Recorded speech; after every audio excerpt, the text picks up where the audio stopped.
Hello, today I am going to show you my 1968 M20F Mooney that I'm selling. I've bought a 1956 Twin Bonanza, so I can't keep both airplanes, so the Mooney has to go. Starting up front, we'll start with the propeller. This is a Hartzell Scimitar propeller that I've installed in 2021. It's got about 128 hours on it since we installed it. It actually added about 3 knots to the airplane. It made it quieter, which was a big plus, and a little less vibration. This has been dynamically balanced. The engine is an IO 360 Lycoming. It was overhauled 1,500 hours ago. The cylinders have all been replaced in the last year and a half. So it's got 4 overhauled cylinders. Up front, we have a bracket air filter, LED landing light. The oil filter used to be here, so now it's been relocated to behind the engine where it cools better. You could barely see it through the hole maybe back there. It does cool better. A few things about the IO 360 that's on this Mooney. It has a Ray J normalized turbo on it. So it is turbocharged. You manually adjust the turbo and it increases your true airspeed significantly. This airplane cruised at 155 to 160 knots at 10,000 feet, burning 11.5 gallons an hour. This engine also has a remote oil filter. It actually has 2 remote oil filters. One for the engine oil, it's right here on this side, so it's very easy to change. And then the one for the turbochargers on the other side. I change the turbocharger one every 100 hours and then the main one every 50 hours. This engine also has a Surefly electronic ignition on the left side, which makes it crank very easily, which is really nice. All the glass was replaced in 2009 on this airplane.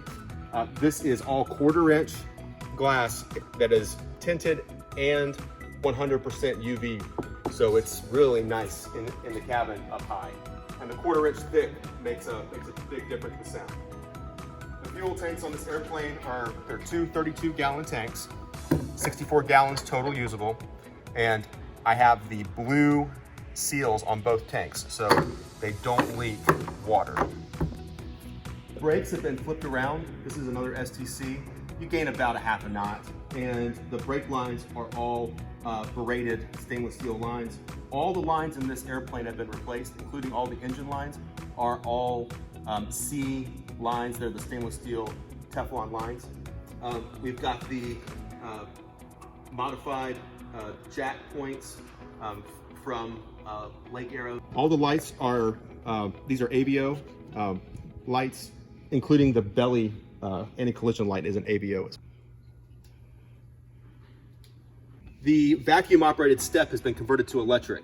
So it has an airspeed switch on it. So when you hit 45 knots, the step comes up and out of the slipstream. And when you land and you're taxiing off the runway, the step comes back down.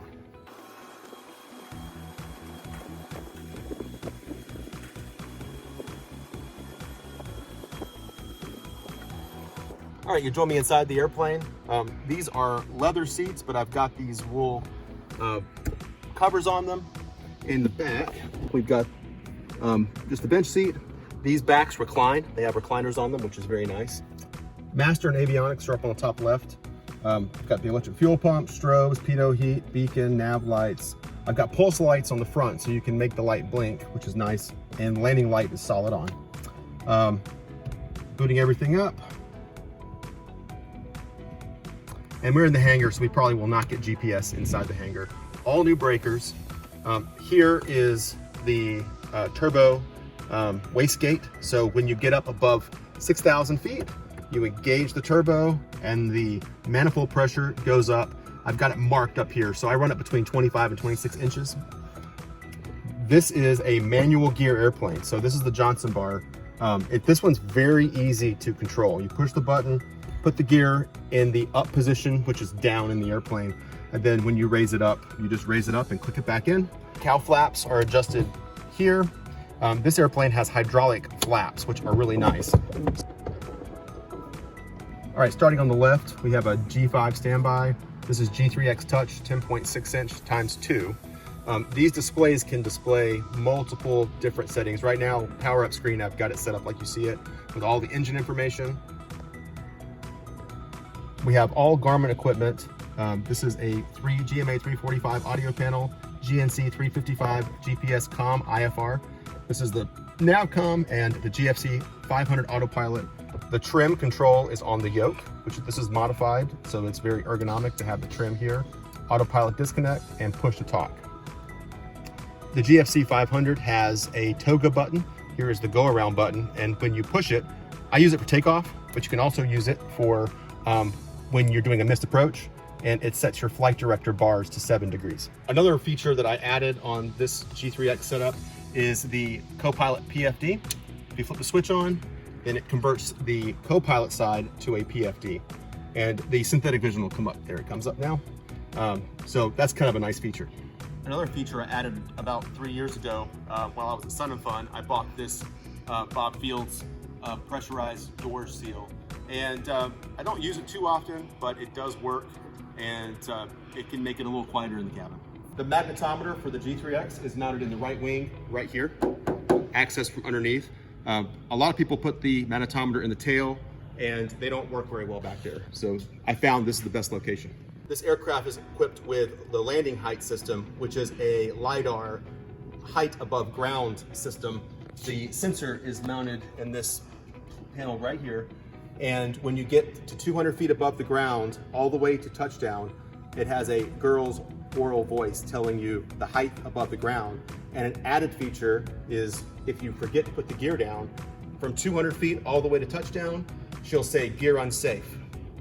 In the back here, the battery is located in the back. It's a Concorde. It has the auxiliary port, which is really handy. This is the Adahars, the GSU 25, GAD 27, pitch trim servo, and in the very back, you can see the pitch servo for the GFC 600 autopilot.